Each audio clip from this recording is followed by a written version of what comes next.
우리가 그동안 출애굽기 19장 우리 함께 성경 공부했었죠. 출애굽기 19장에서도 보아서 알 수 있는 것처럼 선택받은 하나님의 백성들조차도 하나님 앞으로 나아갈 수가 없었습니다. 하나님의 산과 이 이스라엘 백성들의 장막 사이에 경계를 두고 그 울타리를 넘어서는 안 됐습니다. 죄인됨으로 인해서 부정하게 되고 죽게 되는 거예요. 성소가 세워지고 나중에 제사를 통해 속죄 예배를 드려도 마찬가지였습니다. 하나님이 임재해 계시던 지성소에는 휘장으로 가려져 누구도 들어갈 수가 없었어요. 핏부림을 하여도 물로 부정함을 씻어도 성결함을 지키며 겸비해도 하나님 앞에 나가지 못했습니다. 하나님과 이스라엘의 간극은 좁혀질 수 없는 거리였습니다. 그분은 완전한 거룩하심이고 이스라엘은 부정하게 된 죄인이기 때문에 그 거리가 좁혀질 수가 없었던 것입니다.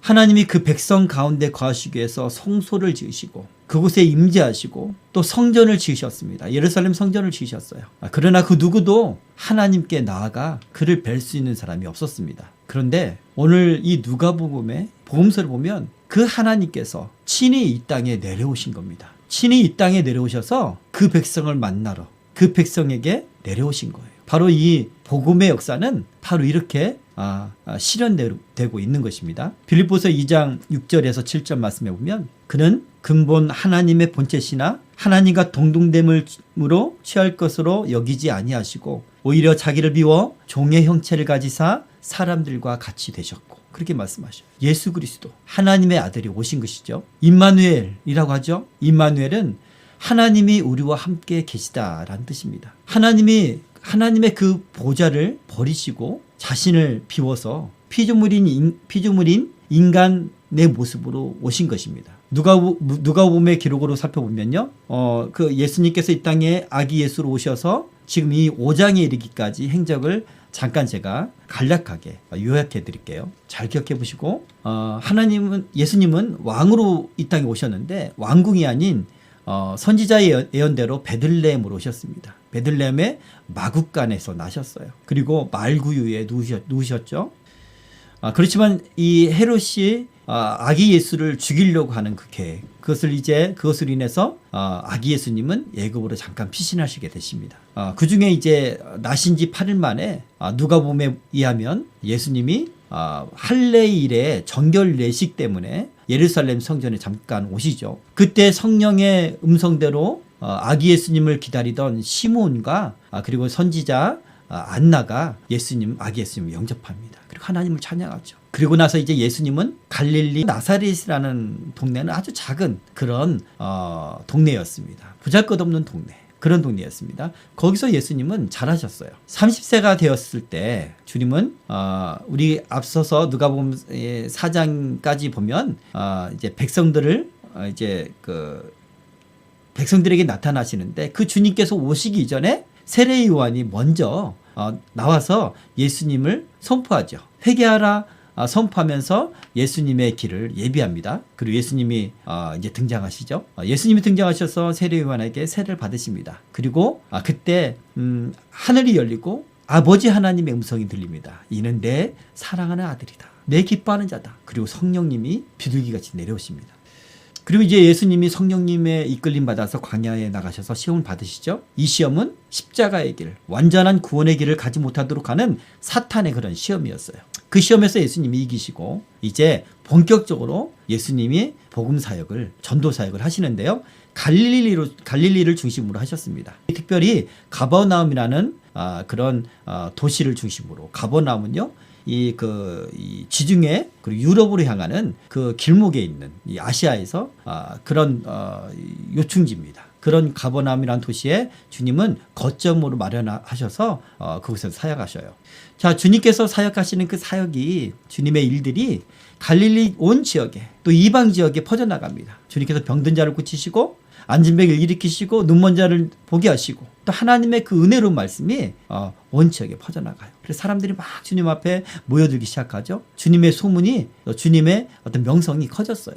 그런 가운데 주님께서는 우리 4장에 봤던 것처럼 주님이 태어나시고 자라셨던 촌동네였던 나사렛에 들르시죠. 그 나사렛 회당에서 주님께서 이사야의 말씀을 말씀하십니다. 주님 자신이 메시아임을 선포하는 설교를 하셔요.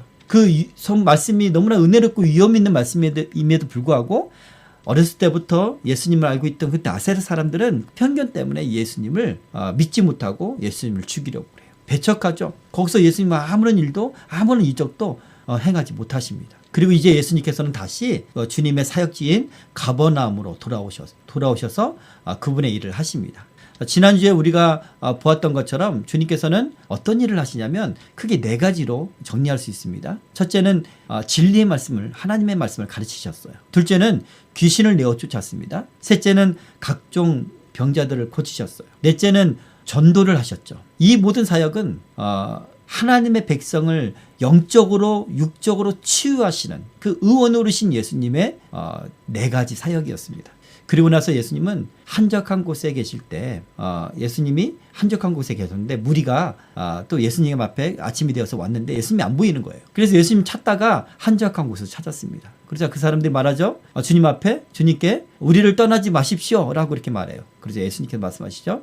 내가 다른 동네에도 하나님 나라 복음을 전하여야 하리니 나는 이 일을 위해서 보내심을 받았다. 예수님의 사명이, 예수님이 이 땅에 오신 목적이 복음을 전하기 위한 사명이었다는 거예요. 바로 전도가 바로 교회의 사명이었다고 말씀하십니다. 우리가 그 구절은 우리가 함께 나누지 못했는데 지금 이 시간에 여러 개 말합니다. 그렇게 주님께서 오셨다.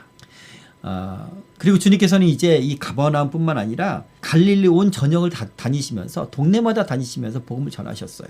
이방 지역까지 모든 사람들이 주님 앞에 이제 몰려들기 시작했죠.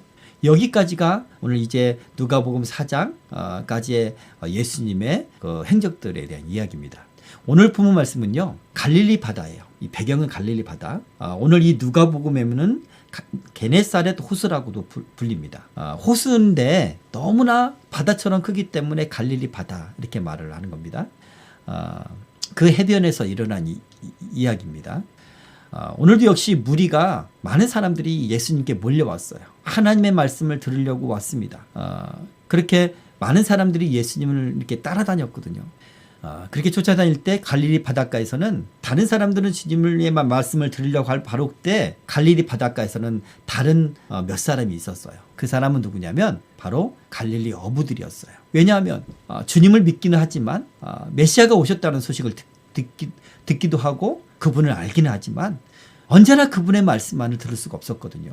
언제나 그분만을 따라다니는 삶을 살 수가 없었거든요. 왜냐하면 내 눈이, 내 삶이 이 땅에 있었기 때문에, 이 땅에 있기 때문에 이 땅의 삶을 살아야 되기 때문에 그 갈릴리 어부 가운데는 예수님을 알고 있던 베드로와 안드레와 또 요한과 이 세베대의 아들들도 있었거든요. 자, 많은 사람들이 지금 예수님께 말씀을 들으려고 오는 이 상황에 그 베드로와 또 여러 어부들 그리고 세베대의 2 아들 어부로서 지금 해변가에 있어요.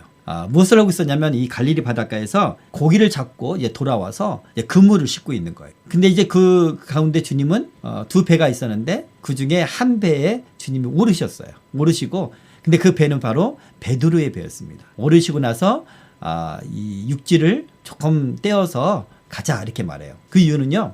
예수님께서 사람들한테 말씀을 전하시려고 하는데 사람들이 이렇게 몰려들었잖아요. 좀 편하게 좀 효율적으로 전하기 위한 거였어요.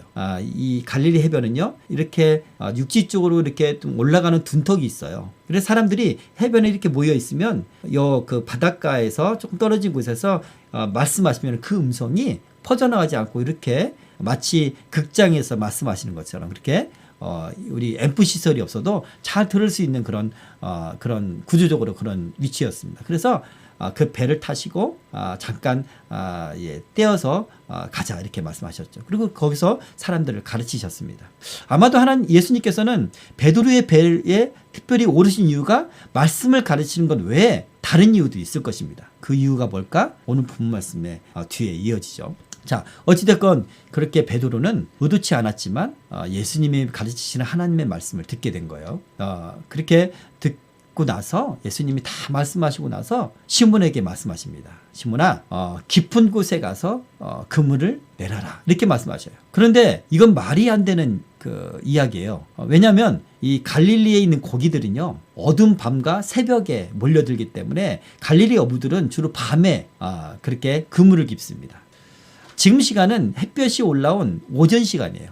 고기가 없단 말이죠. 더구나 이 물고기들은 얕은 곳에서 주로 다니거든요. 깊은 곳에서 물고기의 그물을 내리라니 어부로서는 이해가 안 되는 그런 지시였습니다.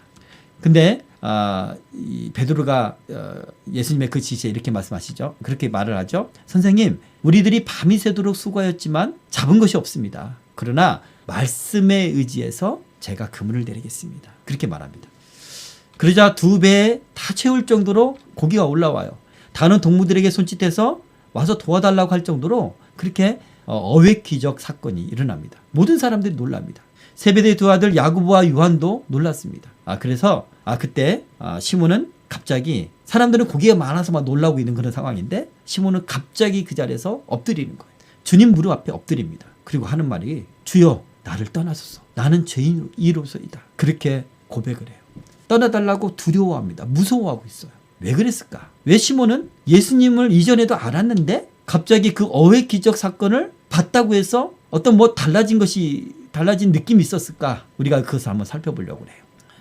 예수님의 많은 이적들이, 소문들도 있었고 베드로도 보았습니다. 그러나 오늘은 특별한 그런 이적 같아요. 특별한 상황인 것 같아요. 그렇게 무서워하니까 주님이 무서워하지 말라. 이제후로는 네가 사람을 취하리라. 사람을 낚는 어부가 되리라. 그렇게 말씀하십니다.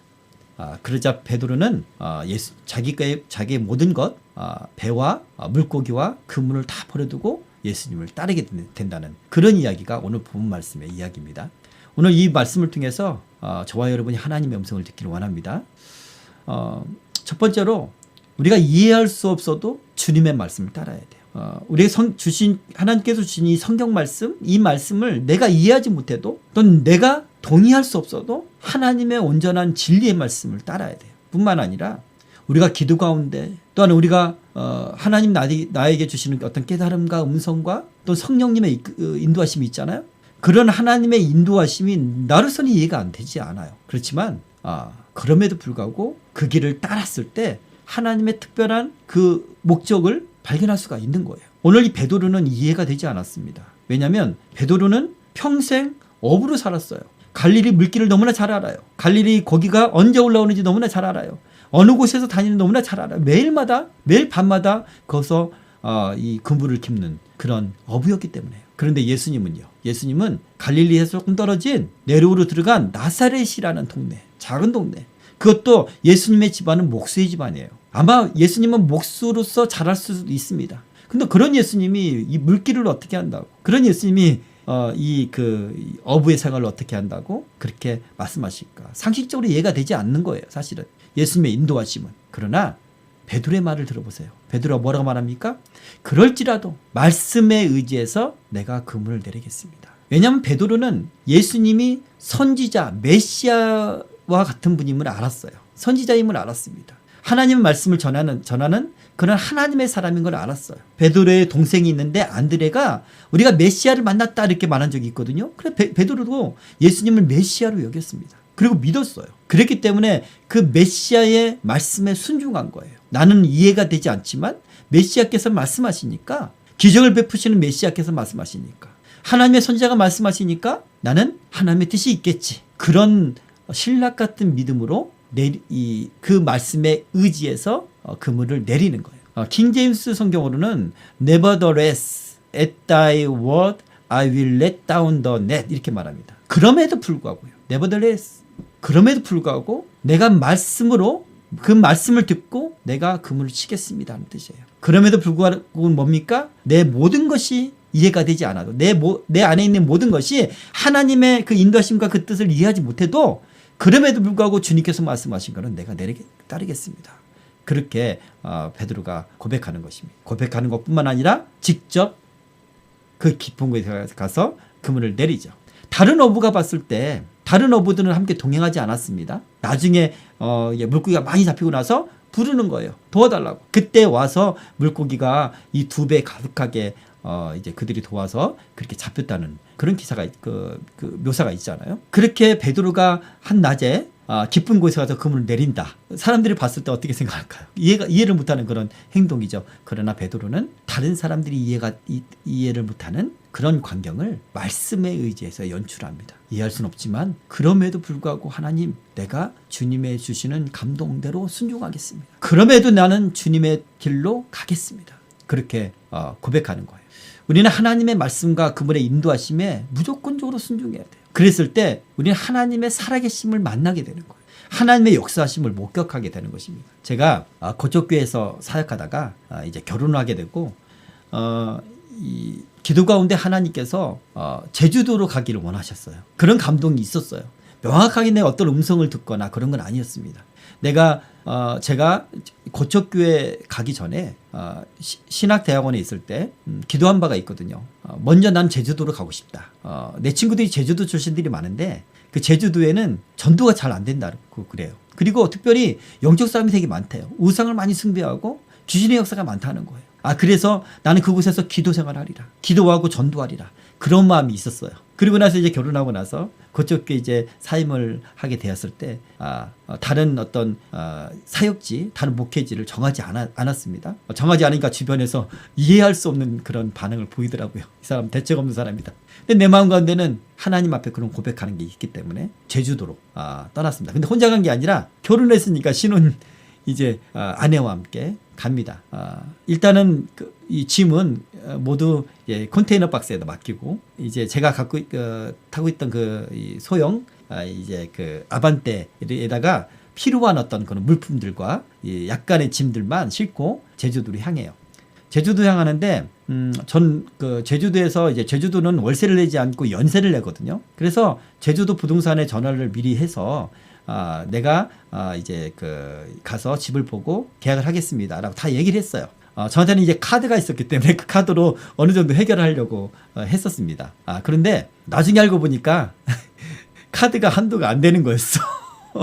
내가 좀 계산을 잘못해서 이제 몇 달 동안은 살 수 있을 것이다라고 해서 연세는 아니지만 몇 달 동안은 이제 기거하려고 길게는 1년 동안이라도 생각하고 출발을 했습니다. 차를 타고 이렇게 출발하는데 고척동을 빠져나와서 우리 이제 구로동으로 이렇게 가잖아요. 고척교를 지금 고척돔이 있는 그 앞을 도로를 지나서 고척교를 지나면 서부 간선로를 타게 돼 있어요. 근데 제가 그 고척교를 지날 때 전화가 왔어요. 누구한테 전화 왔는데 누구한테 전화 왔냐면 제주도 성안교회에 있는 부목사로 있는 제 동생 목사한테 아는 동생 목사한테 전화가 왔어요. 형님 요즘 뭐 하세요? 형님 그러니까 내가 사임했어. 그래 형님 혹시 결정된 어떤 그런 교회 없습니까? 아직 결정되지 않았어. 그럼 형님 혹시 제주도 오실 수 있으세요? 제주도로 오면 목사님께서 사택도 이렇게 살 수 있는 그런 어떤 것도 마련해 주실 것입니다. 그렇게 말하는 거예요. 그래서 제주를 가게 된 거예요. 갔는데 부동산으로 가지 않고 이제 그 사택 건물로 들어가게 된 겁니다. 그 이야기는 이제 더 긴 이야기이긴 하지만 이렇게 기도하고 하나님의 뜻으로 여기고 출발했을 때 비록 나는 계산하지 못해서 제주도 갔으면 큰일 날 뻔했습니다. 집도 얻지 못하고. 그런데 하나님께서 그렇게 예비하시는 하나님의 기적을 맛보게 되고요. 거기서 하나님의 우리의 길과 나의 길과 함께 계시는구나. 하나님이 나와 함께 계시는구나 라는 것을 깨닫게 됩니다. 여러분 여러분의 삶 가운데 혹시 이해하지 못한 그런 가운데 하나님의 인도함이 있다면 무조건적으로 순종하세요. 바로 거기서 하나님을 만나게 되고요. 하나님의 역사하심을 우리가 여러분이 보게 될 줄로 믿습니다. 자, 두 번째 베드로는요. 이 자리에서 예수님께서 인도하신 대로 이제 순종하고 가다 보니까 아까 말했던 것처럼 하나님을 만났다고 했잖아요. 베드로는 지금까지 예수님을 만난 적이 있습니다. 그런데 예수님을 메시아로는 알고 있었고 믿었지만 예수님이 하나님이라는 사실은 알지 못했어요. 그런데 오늘 베드로는 이 장면에서 하나님이신 예수님을 만나는 거예요.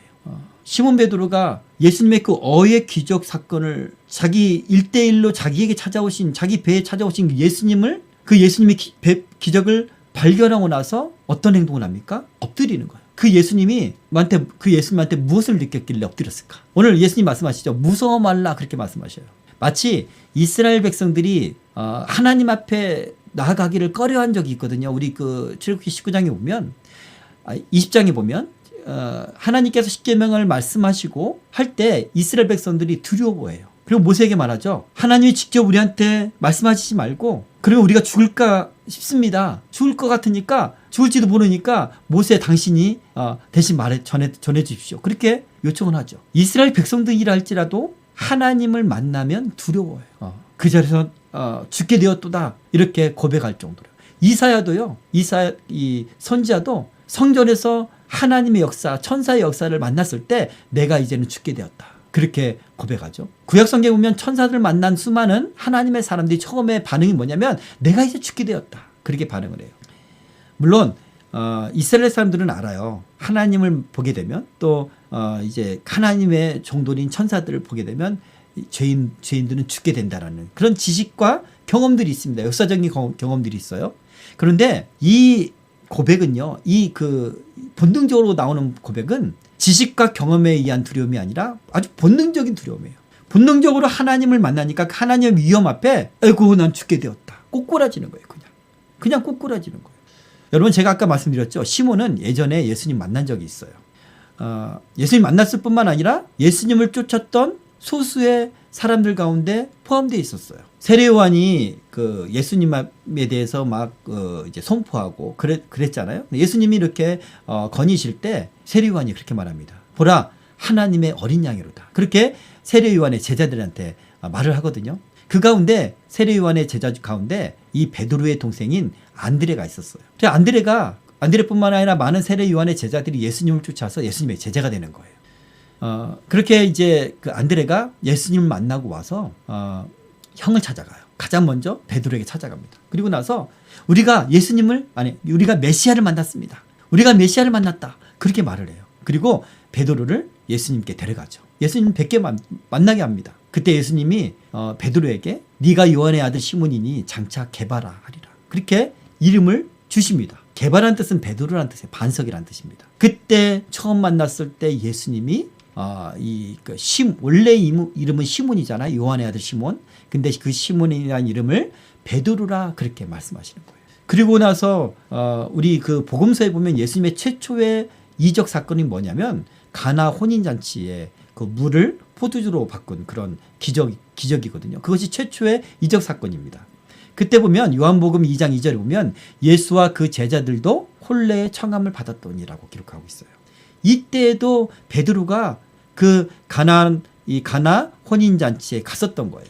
그때는 예수님이 나중에 예수님이 12제자를 택하시잖아요. 기도하시고 택하시잖아요. 그렇게 정식으로 제자로 임명받은 그런 때가 아니기 때문에 이때는 그냥 예수님을 따르던 그런 소수의 사람이었어요. 여기까지는 이제 베드로 입장에서는 예수님과의 관계가 어떤 정식으로 제자는 아니지만 나중에 성경에서는 이제 제자들이다 이렇게 기록하는 겁니다.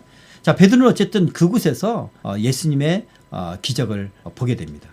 요한복음 2장 11절에 보면요. 예수께서 이 첫 표적을 갈릴리 가나에서 행하여 그의 영광을 나타내심에 제자들이 그를 믿으니라. 자, 보세요. 첫 번째 이적, 물을 포도주로 바꾸는 것은 그 어떤 선지자도 할 수가 없는 거예요. 아주 화학적인 기적이잖아요. 그죠? 그 장소에서 함께 있던 제자들이 예수님을 믿었다는 거예요. 그분이 메시아라는 걸 믿었다는 거죠. 이전에 메시아라는 것을 이제 안드레가 소개하고 우리가 메시아를 만났다 이렇게 말했는데 믿지 못했던 사람들, 믿었는데 왔다 갔다 했던 사람들도 있었을 거 아닙니까? 근데 그 기적을 보고 믿었다는 것입니다. 그런데 오늘 이 베드로의 행동은 조금 이해가 안 가요. 메시아인 줄 알았는데 그때는 그 메시아 앞에서 주여 나를 떠나소서 나는 죄인으로소이다 그렇게 고백하지 않았는데 오늘은 예수님 앞에 엎드려서 이렇게 고백하는 거예요. 마치 예수님을 처음 만난, 하나님을 처음 만난, 메시아를 처음 만난 그런 장면처럼 그렇게 묘사가 되어 있어요. 여러분 이것은 다른 차원의 이야기입니다. 제자 무리들 가운데 그분의 이적을 경험하고 메시아인 것을 믿게 된 것과 지금 예수님께서 베드로의 삶 가운데 오셔서 그의 배 가운데 오셔서 1대1로 그를 만난 이 사건은 좀 달라요. 그 상황 자체가. 느낌 자체가 다르죠. 구약 성경에서 예언했던 그 메시아는요. 이스라엘을 구원할 기름 부음 받은 자, 그런 기름 부음 받은 자가 메시아라는 뜻이고 그리스도라는 뜻입니다. 그래서 이스라엘을 구원한다. 한 왕으로 오신다고 했어요. 그 정도의 어떤 메시아로 믿었는데 지금 이 고백은요, 하나님 앞에 꼬꾸라지는 거예요. 이 베드로가 자신의 삶 가운데 들어오셔서 터치하시자, 만나시자 그 하나님 만나는 겁니다. 그렇다면 왜 베드로가 그동안은, 베드로와 다른 사람들은 예수님을 하나님으로 여기지 못했을까? 왜 하나님을 만나지 못했을까? 저는 그래서 아까 그 찬양이 너무 은혜가 되는 거야. 사람들이 예수님을 만나고 주님의 말씀을 들어도 여전히 마음은 세상 가운데 있고 세상에서 살다 보니까 영적으로 둔해져 있는 거예요. 마음이 둔해져서 하나님이 지금 이 가운데 메시아로 오셨는데 그분이 하나님인 것을 모르는 거예요. 하나님인 걸 깨닫지 못하는 거예요. 하나님으로 만나지 못하는 겁니다. 베드로와 제자들도 메시아를 만났고 그분을 따라다니고 그분의 하나님 말씀을 들었고 은혜를 받았고 그분의 기적을 봤어요. 그러나 그분이 하나님인 것을 그 하나님으로서 만나지 못하는 거예요. 오늘 예수님이 특별히 베드로의 배에 오셨어요. 그의 삶 가운데 오셨어요. 그가 마음이 가득하게 이 삶의 현장 속에 있을 때, 이 땅에 있을 때 바로 그때 예수님 오시는 거예요. 베드로가 밤새 고기를 잡고 수고를 했는데 아무것도 얻지 못했잖아요. 그의 작은 희망은 바로 고기를 조금 잡아서 오늘 하루를 연명하는 거예요. 조금 더 큰 소망은 그렇게 좀 더 조금 편안해지고 부유하게 되고 이렇게 삶을 넓혀가는 거예요. 그런 현장 속에. 그러나 그렇게 수고했는데 아무것도 얻지 못하는 실패한, 낙심한, 우리도 그렇게 살아가잖아요. 그렇게 세상을 바라보고 세상에서 무언가를 이루려고 또는 이 세상에서 적어도 어떤 비전은 없지만 내 삶을 위해서 열심히 살아가잖아요. 그러나 여전히 아무것도 아닌 그런 상황 속에, 낙심한 상황 속에 예수님이 오신 거예요. 내 마음은 아직 가득하게 세상을 향하고 있고 내 눈도 향하고 있는데, 그래서 하나님이 계심에도 불구하고 그분이 하나님인지 알지 못하는 그런 영적 상황. 여러분, 우리가 하나님 말씀 믿습니다. 하나님께 예배드립니다. 그 말씀을 들어요. 성령님이 살아계셔서 우리 예배를 받으신 걸 알아요. 그러나 우리는 그분을 만나지 못해요. 왜요? 내 마음이 둔해서, 내 마음이 청결하지 못해서. 예수님 말씀하셨습니다. 마음이 청결한 자가 하나님을 볼 것이다 말씀하셔요. 그래서 주님을 만나지 못하는, 보지 못하는 거예요. 주여 나를 떠나소서 나는 죄인으로소이다. 그렇게 베드로가 고백하는 거예요. 이 고백은요, 베드로가 지금 하나님을 느낀 거예요. 그분이 하나님이라는 것을 느낀 거예요. 그냥 영으로 느끼는 거예요. 그 하나님의 위엄을 느낀 거예요. 딴 때의 기적과 달라요. 자기가 1대1로 하나님 앞에 그것을 느낀 거예요. 하나님을. 그래서 나중에 예수님께서 베드로에게 물으시죠. 마태복음 16장 16절에서 너는, 다른 사람들은 나를 선지자로 얘기하고 다른 사람이 그렇게 얘기를 하는데 너는 나를 누구라 하느냐라고 물어요. 그러자 베드로가 그 유명한 신앙 고백을 하죠. 주는 그리스도시요 살아계신 하나님의 아들이십니다. 그렇게 고백해요.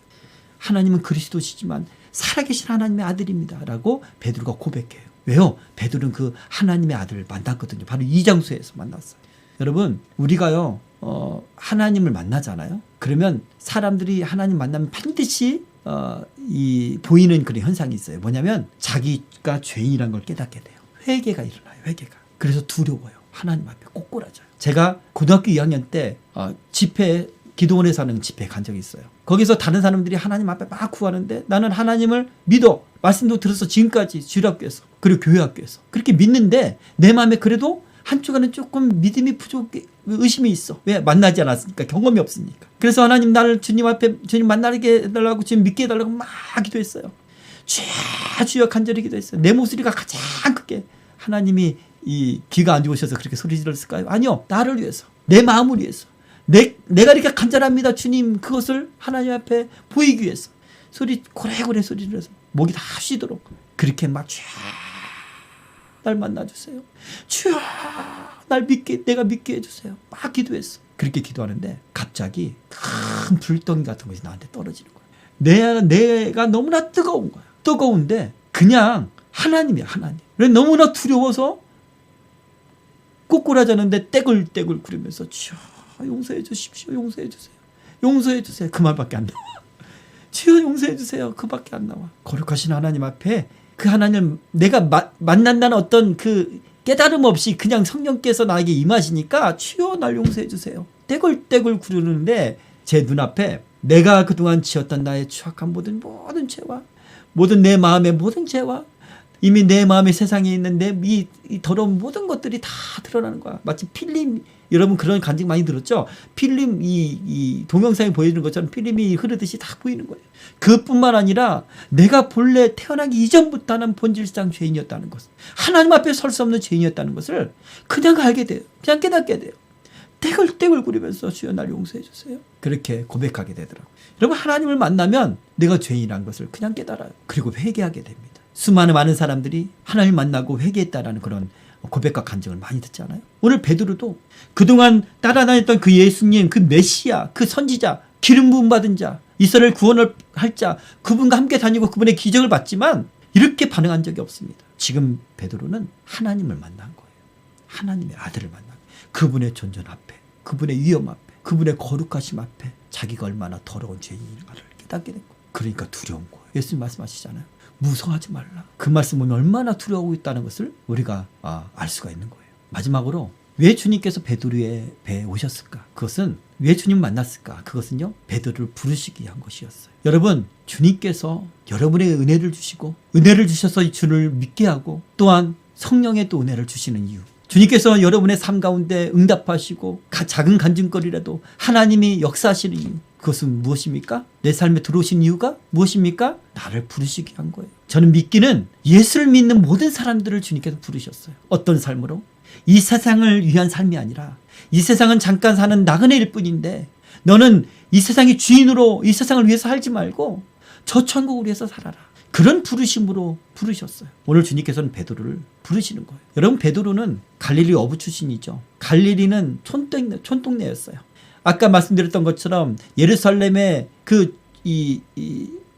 여호와 하나님을 믿는 그 종교 중심지인 그 예루살렘에서 볼 때, 그 유다 지역에서 볼 때 갈릴리는 정말 신앙도 별로고, 신실하지 않은 그런 사람들 많고, 그렇게 생각할 수 있는 그리고 촌동네인 그런 곳이었어요. 또 무식한 사람들이 사는 곳. 갈릴리 어부라면 무식한 사람이죠. 그런 어부 출신이에요. 대단한 꿈을 꿀 수가 없습니다. 어떤 비전도 있을 수 없어요. 물론 기도는 하겠죠. 나라와 민족을 위해서 기도는 하겠죠. 메시아가 오심을 대망하겠죠. 그러나 자신의 인생 가운데 어떤 꿈, 어떤 비전도 없습니다. 다만 하루하루 편안한 삶을 살고, 그래서 밤새 수고해서 그물 길어서 고기를 잡는 것, 그 고기를 많이 잡히는 것, 그것이 소망이에요. 그리고 좀 더 잘 되면 노후를 준비하는, 그런 노후를 기대하는 삶, 이런 삶뿐일 거예요. 그러나 오늘 이 본 말씀 보니까 그마저도 쉽지 않았어요. 베드로는 노련한 어부임에도 불구하고 환경이 허락하지 않으면 밤이 새도록 수고해도 물고기를 얻지 못하는 게 현실이에요. 여러분, 우리가 아무리 지혜가 있고 아무리 능력이 있고 우리가 아무리 똑똑한 사람이라 할지라도 환경이 허락하지 않으면요, 우리가 아무리 노력해도 우리가 원하는 그 결과물, 그 열매를 얻지 못합니다. 삶 속에서의 작은 희망이란 것은 그저 오늘 밤에 그날 밤에 고기를 잡은 것 조금이라도 어제보다 더 많이 잡히면은 너무나 즐거워했을 거예요. 그게 희망이야. 근데 그날은 그 희망도 단 한 개도 없었어요. 낙심과 낙담 속에서 이 어부들은 그물을 싣고 있었어요. 말씀드렸죠. 이 어부들은 예수님을 따르는 사람들이었다고. 예수님의 말씀을 들었던 사람들이었다고. 그럼에도 불구하고 그들의 마음의 중심과 삶의 중심이 세상 속에 있기 때문에, 이 땅에 있기 때문에 낙심과 낙담, 이 땅에서 얻지 못하면 낙심과 낙담 속에 그물을 싣고 있었어요. 다른 많은 무리들은 주님의 말씀을 들으려고 왔을 그때에도 이들은 그물을 싣고 있었어요. 바로 그때 예수님께서 1대1로 찾아오시고 그 예수님을, 그 하나님의 아들을 베드로가 만난 거예요. 하나님이 베드로의 배에 들어와서 만나셨다. 여러분, 이 복음서에서는 특별한 사건이지만 오늘날 이런 일들이 너무나 많아요. 오늘날에는요, 그때는 베드로의 배에만 가셔서 베드로를 만나셨지만 오늘날에는 주님을 찾는 우리에게 찾아오셔요. 만날 수 있습니다. 우리가 예배드리는 순간에도 주님은 찾아오셨어요. 지금 이 가운데도, 제가 지금 말씀 선포하고 있는 이 가운데도 주님은 계셔요. 여러분의 삶 가운데도, 여러분의 어려운 그런 현실 가운데도 주님은 찾아가십니다. 그리고 그렇게 찾아가셔서 주님을 여러분을 부르십니다. 부르시고 베드로를 부르시고 주님께서 뭐라고 말씀하십니까? 네가 이후로는 사람 낚는 어부가 되리라. 네가 이후로는 사람을 취하리라. 이전에는 물론 큰 비전과 꿈은 없었지만 그래도 물고기를 취하는 것, 그것으로 기뻤어요. 그것으로 하루하루를 즐겁고 기쁘게 살았어요. 그게 소망이었어요. 그런데 이제는 네가 사람을 취하리라. 사람 낚는 어부가 되리라.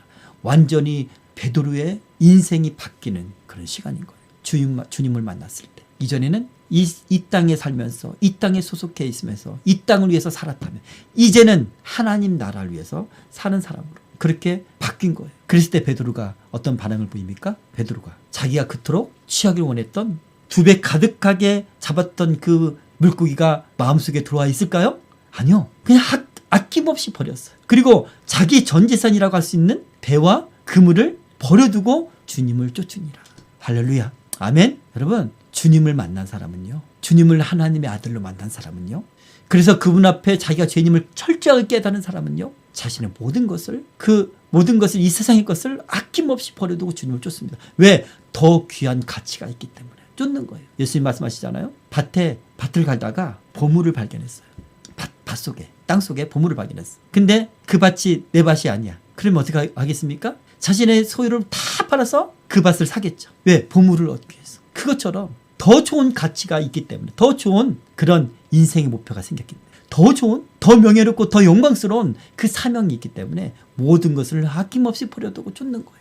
그래서 예수님 말씀하십니다. 뒤를 돌아보는 자는 내게 합당하지 않다. 그렇게 쫓았는데도 불구하고 또 뒤를 돌아보고 세상을 바라보고 세상에 다시 속하려고 하고, 또 그 세상에서 얻지 못해서 낙심하고, 세상이 말하는 그런 기준에 부합하지 못해서 내가 컴플렉스가 있고 아프고 또 가난한 것 때문에 늘 낙심하고, 이러면 안 된다는 거예요. 주님을 따르는 자 완전하게 버리고 아낌없이. 그리고 이렇게 사람을 얻는 것, 이전에는 물고기 얻는 것으로 기뻤지만 이제는 사람을 얻는 것으로 기쁘고, 이제는 하나님 나라가 확장되는 것으로 너무나 즐겁고, 그렇게 나의 주님 예수님과 동일한 마음과 동일한 길을 걷는 거예요. 먼저 여러분이 하나님께서 우리에게 주신 이 성경 말씀 있잖아요. 이 말씀을 순종하세요. 그 말씀을 순종하면 분명히 내 삶 가운데 하나님의 축복이 있고요, 또 분명히 내 삶 가운데 하나님이 의도하셨던, 목적했던, 원래 나를 지실 때 목적하셨던 그 목적을 발견할 수가 있습니다. 그리고 성령님께서 주시는 그런 음성과 깨달음에 순종하세요. 이 길로 가라 하면 가세요. 그랬을 때 하나님을 보게 되고 하나님 만나게 됩니다. 오늘 베드로가 그렇게 주님의 음성을, 말씀에 의지해서 그물을 내렸어요. 그리고 예수님을, 하나님을 만나기를 소원하세요. 그러기 위하여 성령님을 간절히 구하세요. 그리고 이 세상에 내 마음을 두지 말고 마음이 청결케 되기를 구해서 하나님 만나면 주님께서 여러분에게 사명을 주신 거예요. 이전보다 내가 꿈꿨던 그 어떤 비전보다 더 고귀한 비전을, 그런 비전을 다 받게 되는 저와 여러분이 되기를 축복합니다.